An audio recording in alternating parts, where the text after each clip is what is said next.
Tigas.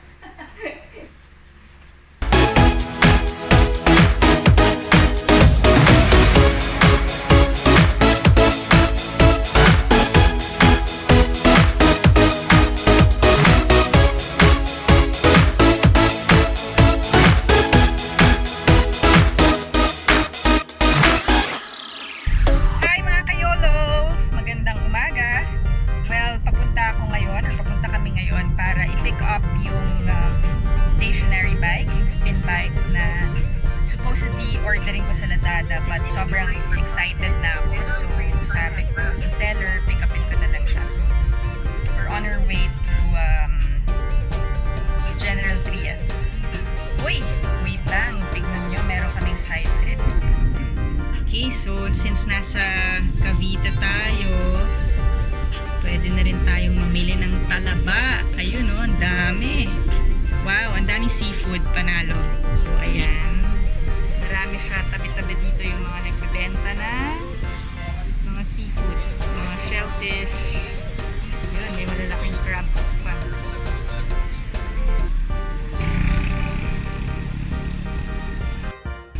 Ayun, talaba. May 200 dito po siya malalaki. Alupihan. Meron, bibili tayong alupihan. Hindi ko pa na-try. So yan, bibili kami ng alupihan. Try it later. So, kung gusto nyong mamili ng seafood na medyo mura naman, iba-ibang klase, shellfish. Next time! So, nandito kami sa anong area to?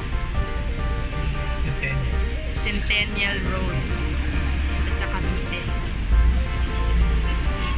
So, ayan. Dami siya. Ay, wala pa! So, back to our journey to pick up the bike.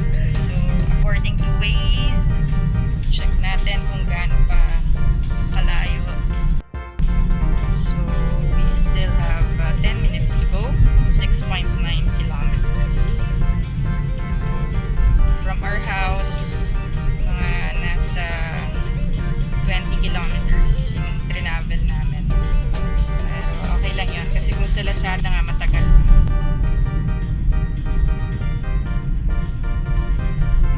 So finally, we're about to arrive at Strong Fit Gym Equipment Corporation. So ito yung distributor. So malapit na kami. So andito na tayo. Ito na ba yan? You've arrived at your destination. There.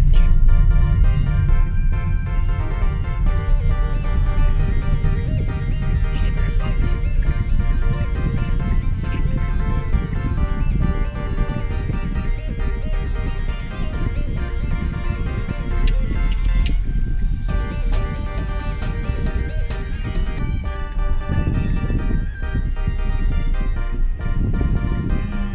Saan po yung Strong Fit? Strong Fit Gym? Yung ano, equipment? Yung mga bike? Doon. Okay, thank you. So, mali pala itong pinuntahan namin.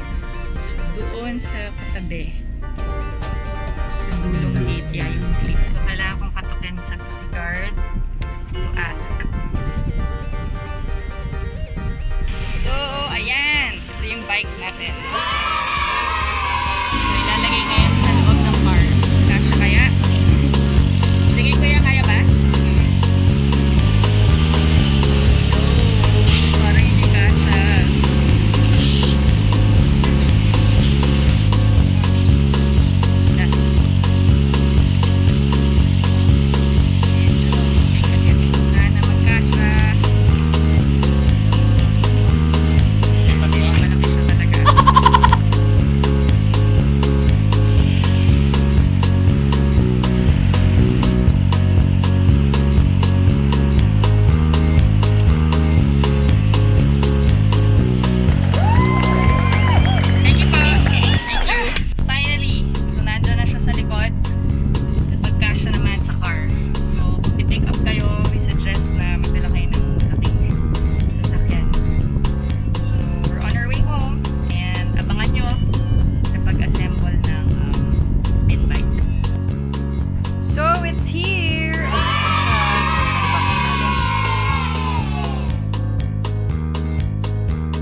siyang kasama mga tools na pangsikip ng mga screw.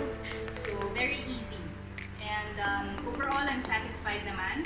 I'm satisfied with it. May isa lang tayong downside, no? Medyo hindi ko lang nagustuhan, is that wala siyang pulse meter. Wala siyang contact points, no?